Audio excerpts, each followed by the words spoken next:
નમસ્કાર. રવિવારે નારાજ થઈને ભાંગી પડેલું શેર બજાર આજે એટલે કે મંગળવારે પુલકિત થઈ ઉઠ્યું છે.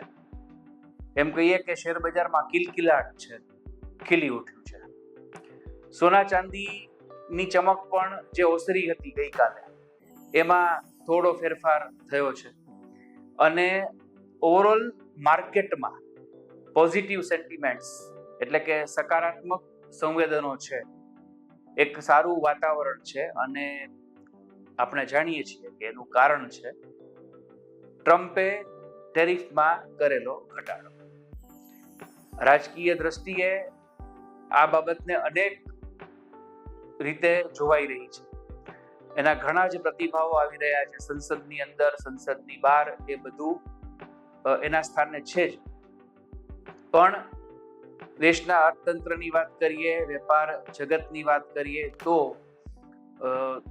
જે કંઈ પણ ટેરિફમાં ઘટાડો થયો છે, એટલે કે અમેરિકાએ ભારતની નિકાસ ઉપર લાદેલા 25% ટેરિફમાંથી એ ટેરિફનો દર 18% થઈ ગયો છે. એને કારણે આપણા નિકાસ ક્ષેત્રને જે નુકસાન થતું હતું એ હવે અટકશે અને આશા એવી છે કે પહેલા જેવી સ્થિતિએ આપણે પહોંચી શકશું. આને કારણે થઈને બજારમાં એક ઉત્સાહ નહીં તો એટલીસ્ટ રાહતનો માહોલ છવાયો છે. એ પરિસ્થિતિ ચોક્કસ છે. ગઈકાલે રાત સુધી બધા જ માધ્યમોમાં સમાચાર હતા. રાહુલ ગાંધીએ સંસદમાં ડોકલામ વિશે જે વાત કરી, જે પુસ્તક હજી છપાયું જ નથી એ પુસ્તકનો રેફરન્સ આપીને એમણે વાત કરી અને શાસક પક્ષના વરિષ્ઠ મંત્રીઓ એ ઊભા થઈ ગયા અને એમને કહ્યું કે રાહુલ ગાંધી આ બોલી ન શકે, આખી બાબતથી આપણે અવગત છીએ. એ સમાચાર એટલે એ ઘટના બની પછી એ સમાચારો તમામ પ્રકારના માધ્યમો ઉપર વહેંચાતા હતા અને વંચાતા હતા અને જોવાતા હતા. ત્યાં લગભગ રાત્રે 10-10:15 ની આસપાસ એક ફ્લેશ ચમકાર થયો કે ટેરિફ હવે 18% અને પરિસ્થિતિ બદલાઈ ગઈ. સંભાવનાઓ એવી છે કે વૈશ્વિક રાજનીતિ અને વૈશ્વિક વેપારમાં ટ્રમ્પના આ નિર્ણયથી ઘણા પરિવર્તન ઊભા થશે, ઘણા પરિવર્તન આવશે. લાંબા સમયથી ભારત અને અમેરિકા વચ્ચે વ્યાપાર કરાર સંધિ પેન્ડિંગ હતી, પડતર હતી. ઘણા બધા એના કારણો હતા, એ શક્ય બનતું નહોતું. કંઈક એવી વાત આવે કે સંધિ કરવાની છે, વેપાર કરાર થશે નહીં, ત્યાં તો 500% ટેરિફની વાત આવે, 25%માંથી 50%, 50%માંથી 25%. અને ટ્રમ્પ પણ થોડો સમય શાંતિ પુરસ્કાર, નોબેલ પુરસ્કાર માટે વ્યસ્ત રહ્યા, પછી વેનેઝુએલામાં વ્યસ્ત રહ્યા. એમની વ્યસ્તતાઓ બહુ સ્વાભાવિક રીતે હોય. એ બધાના અંતે આખરે ગઈકાલે એટલે કે સોમવારે એવી જાહેરાત થઈ કે આ વેપાર કરાર થયા છે, ટ્રેડ ડીલ સંપન્ન થયું છે અને ટ્રમ્પે 18% હવે ટેરિફ ભારત પાસેથી લેશે એવું પણ જાહેર કર્યું છે. આને કારણે થઈને સીધી જ અસર આજે શેર બજાર ઉપર થઈ ને શેર બજારે એનો બહુ જ સકારાત્મક રિએક્શન આપ્યા, બહુ સારો પ્રતિભાવ આપ્યો અને રોકાણકારોને લગભગ એવું કહેવાય છે, અત્યાર સુધીનો અંદાજ છે કે 13 લાખ કરોડનો ફાયદો બજારમાં આજના પરિવર્તનને કારણે થયો. જે રવિવારે ઘણું બધું નુકસાન થયું હતું તે લગભગ ઘણું બધું ભરપાઈ થઈ ગયું. 2500-2300 અંક જે નીચે ગયો હતો સેન્સેક્સ, એ આજે પાછો 2500ની આસપાસ ઉંચકાઈ ગયો છે. આની અંદર પણ ઘણી બધી વસ્તુ હોઈ શકે કે ઘણા બધા શેરના ભાવ નીચે ગયા અને પછી આજે પાછા શેરના ભાવ ઉંચકાઈ ગયા, પરમ દિવસે ખરીદી થઈ ગઈ હશે, વોટેવર. આ બધું અર્થક્ષેત્રના અને શેર બજારના ક્ષેત્રના નિષ્ણાતોનો વિષય છે. પણ આપણે બહારથી પરિસ્થિતિ જોઈએ તો શેર બજારનું રિએક્શન જે છે એના ઉપરથી આપણે તારણ કાઢી શકીએ કે આ નિર્ણયથી વેપાર ક્ષેત્રને ફાયદો થશે. ભારતને ચોખાની નિકાસ જે અમેરિકામાં કરે છે એમાં અસર થઈ હતી, એમાં નુકસાન હતું, એ હવે ભરપાઈ થઈ જશે ને ચોખાની નિકાસ છે એ સારી રીતે થઈ શકશે. ઝીંગાની નિકાસ પણ સારી થઈ શકશે અને એને કારણે થઈને એનો ફાયદો છે કે આપણે ગુજરાત અને સૌરાષ્ટ્ર સુધી પણ આવી શકશે. ટ્રેડ ડીલમાં જે કંઈ પણ નક્કી થયું છે એની હજી બધી જ વિગતો બહાર નથી આવી, પણ જે આપણી પાસે જે કંઈ પણ પ્રાથમિક વિગતો ઉપલબ્ધ છે એ જોતા ભારત પેટ્રોલિયમ, સંરક્ષણ સંસાધનો, ઇલેક્ટ્રોનિક વસ્તુઓ અને એરક્રાફ્ટ સહિતની વસ્તુઓની ખરીદી અમેરિકા પાસેથી કરશે. અમેરિકાના બજારમાં ચીન, બાંગ્લાદેશ અને પાકિસ્તાનની સરખામણીમાં આપણી વસ્તુઓ હવે સસ્તી થશે. લગભગ 4 થી 6 મહિનાનો ગાળો એવો ગયો કે આપણા નિકાસ ક્ષેત્રએ નુકસાન સહન કર્યું હતું. હવે એ ભરપાઈ થવાની શરૂઆત થશે એવું આપણે કહી શકીએ. એટલે આ વેપાર કરાર, ટ્રેડ ડીલ અને ટેરિફમાં થયેલો ઘટાડો એ આજની સ્થિતિએ, આજની દ્રષ્ટિએ સારી ઘટના છે.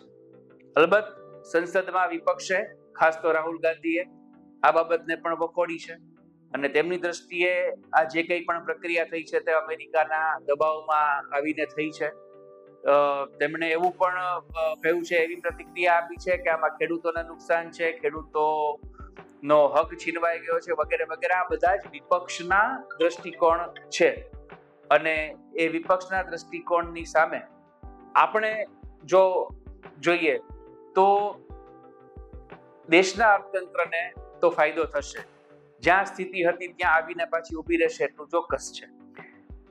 રશિયા પાસેથી આપણે ક્રૂડ ખરીદીએ છીએ, એ ખરીદવાનું ઓછું થશે, બંધ થશે, એ અંગે હજી કંઈ સ્પષ્ટતા નથી. પણ સરકારે જ્યારે આવડો મોટો નિર્ણય કર્યો હોય ત્યારે એના એક નહીં પરંતુ અનેક પરિણામો ઉપર પણ વિચાર કરતી જ હોય એવો વિશ્વાસ આપણે રાખવો રહ્યો. એટલે એ હવે શું રિએક્શન આવશે એ પણ આપણે, સરકાર પોતે એવો નિર્ણય લીધો છે એટલે સરકાર એના નિર્ણયો છે એના પરિણામ વિશે પણ અવગત હશે, એનાથી વાકેફ હશે.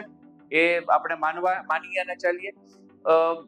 જે કંઈ પણ જાહેરાત થઈ છે એ આમણે કરી કે આમણે કરી, પણ એ બધી પણ રાજકીય લોકોની વાત છે.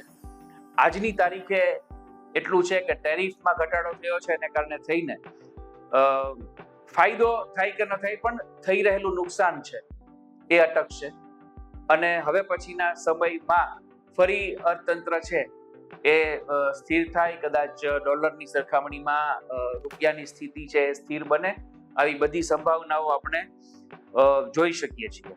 આજે મુદ્દો ટેરિફનો હોવો જોઈએ, એટલે કે ફાયદા ગેરફાયદા એ ટેરિફના ઘટાડા એના હોવા જોઈએ.